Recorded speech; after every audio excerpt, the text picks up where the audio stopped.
Hi, welcome back to Fearless Passport. My name is Evan.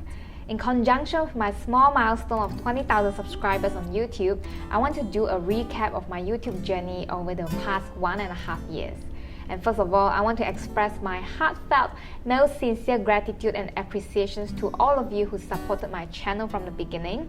And I remember several names here such as Leong Ken Fai, the owner of Tionghoa Indonesian Discord community, Sylvester Fong, Azula Huang, the contributors for my Lanfang video, my friend Bao Xuan and Siling, and many more. Honestly, when I first started my channel, I have no idea that this channel will grow up to 20,000 subscribers. And all this cannot be possible without your support, and I really appreciate that. Today, I wish to recap and tell you the story of my content creations on YouTube. So if any of you watching my video here would like to do the same, I hope my story here can give you some kind of inspirations and motivation to kickstart the journey. I started YouTube because 2 years ago, my boss had the intention to move part of the plantation business onto the online platform. While I was researching for more information, I was recommended by YouTube algorithm to how to make money online, how to make $500 per day kind of video. And since my income dropped after coming back to Malaysia, I was working in Indonesia previously. So I tried to make videos on YouTube, hoping to make at least an extra $500 per month. So, did I make it happen? I will disclose it at the end of the video. There were many obstacles along the journey, and I would be lying to you if I said I didn't think of giving up. And since my primary goal on YouTube is to earn a side income, what I need to do is to achieve 1,000 subscribers and 4,000 watch hours, and that's the YouTube benchmark to monetize your channel. And that's the hardest part. We have to endure the long period of doing videos continuously without knowing how long this is gonna be. Am I going to succeed after 20, 30 or even 100 videos, or do I need to restart again doing different content niche? And I spent close to 10 months doing videos without any reward or positive feedback. The highest view I've got is this video, homeless in the Philippines, and I was still far beyond 1,000 subscribers after putting lots of hard work into it. It's disheartening to see such a low view after spending so much time in writing, editing. Video editing would take me at least 2 to 3 days, close to a full-time job, embedded with subtitles, music, designing thumbnail, SEO keywords, and promoting my videos on several websites. And there were so many times that I asked myself, why am I doing this? Why don't I spend my time doing other things which could be more beneficial to my personal and professional development? The journey to achieve the minimum monetization requirements is long and very lonely. Not many people can persist and kept creating contents while there were no results in the time being. So if you want to be successful on YouTube or basically anything that you're working on, I highly encourage you to be patient and be persistent in accumulating your skills, your audience base, watch hours, because that's how every successful YouTuber or any successful person did. And there is no shortcut or instant gratification here. And of course, if you nail the content niche accurately with a good search engine optimization at the same time, or selling your merchandise on the side, you can monetize and get an extra income without hitting the YouTube ads requirement. The 1,000 subs and 4,000 watch hours are the benchmark to monetize from YouTube ads, and honestly, the amount is not very attractive either. I know some of you might be very curious about my income on YouTube. I don't mind disclosing it because it's not a lot anyway. So for my content niche, which evolves around history and culture, my cost per mile or meal is $1, which means I earn $1 per every 1,000 views. So you can count how much I'm earning for each video, and that hasn't deducted the amount that I need to pay to my video editor. So it's totally not lucrative from YouTube ads. And that is why many YouTubers are surviving on sponsors, because monetizing on ads alone is not sustainable at all, given the amount of time and effort pouring into the video production. Not to mention, some content needs tremendous amount of research and editing that requires the effort of a team, and that also relates to the ecosystems of YouTube in Malaysia or even in Asia that has more entertaining video, pranks and non-beneficial videos over the educational one. It's not that we are less educated or lack of educational content creators, and in my opinion, it is the ecosystem that doesn't allow people to pour in that much of effort in exchange of a little to very low reward. Content creators from Asia also earn lesser than content creators from English-speaking countries such as United States and Canada. And if you're wondering why I don't speak Bahasa Malaysia or Mandarin in my video, that's because as an Asian creator living in Asia, speaking other languages, the CPM will be even lower. And since the income is not rewarding, you must be wondering why am I still producing videos on YouTube, right? So in my past 1.5 years journey, although I met so many obstacles and bottlenecks in content generation, I learned so much and met so many wonderful people which cannot be possible without this platform. And I must say, YouTube or video making is a value-added job. As a content creator that handles from A to Z, I believe my writing skill, storytelling and presentation had improved tremendously. So if you watch my first video here, Travel Without Money, you might notice how bullshit it was. The way of storytelling, narrations and graphics are quite bad, isn't it? But you can never improve if you don't start. And my advice to you is, if you want to create videos or do anything in your life, that is to start first and improvise later. You have to do first and think later.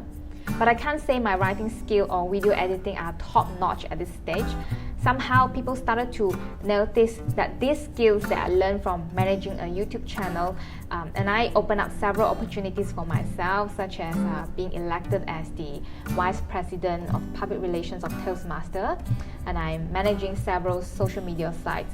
So just in case one day I lose my job or so, I can still feed myself by freelancing, utilizing all of these minor skills that I've picked along the way. And what else? I met some of my audience that wrote to me personally. So most of my audiences here are very successful people in your industry. They are healthcare experts, banking consultants, business owners, talented video editors and directors, and I'm really glad to know you personally, at the same time expanding my network. I think if I didn't persist on YouTube, I wouldn't be able to know people from another level of my circle, and I'm really thankful for that. The next obstacle is the bottleneck problem. And it's normal to run out of ideas and we don't know what to write, don't know what topic might interest the audience, but every time I'm stagnant, or we say bottleneck, losing directions on what to do next, it's okay to take a break. Please take a break and come back again. And the reason why I'm saying this is because every moment that I'm bottleneck, I just ignore everything and rest for a while, and something magical just happened. Ideas and solutions will keep coming at you. Sometimes when you are so busy with work, not forgetting I have a full-time job and another networking business that I'm managing at the same time, we will lose sight and lose interest in the problems that we are having. And my first bottleneck was my 10th video, and I remember I was dreadfully wanted to give up YouTube. I was literally very disheartened and I just want to give up YouTube because I don't see results, But after close to 1 to 2 months of break, suddenly one night I thought of my experience working in Indonesia, and I recalled the conversation that I had. So I have this video, Indonesian Chinese and Malaysian Chinese. Of course, some people might think this video is rather controversial. So eventually this video gained the first traction on my video.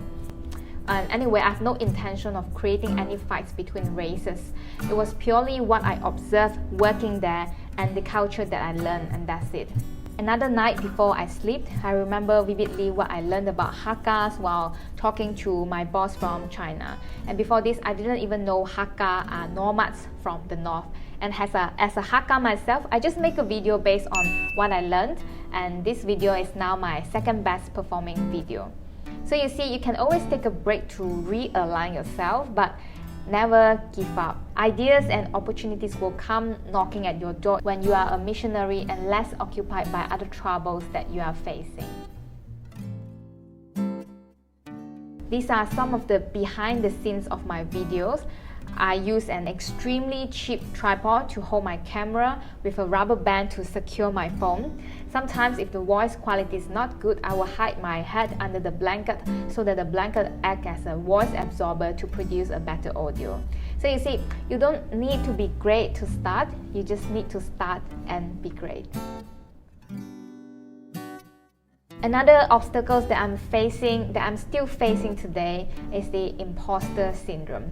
If you notice my style of video, I have a lot of B-rolls covering my face. B-rolls are the short graphics of photos that you will see visually in a video, and you will have my voice as the audio at the back. I don't show my face that much. I think this video features most of my face on screen, and the reason for that is I don't feel good or confident in front of the screen even until today. I don't watch my videos once I release them on YouTube, and it took me a very long time to accept myself as a content creator or YouTuber.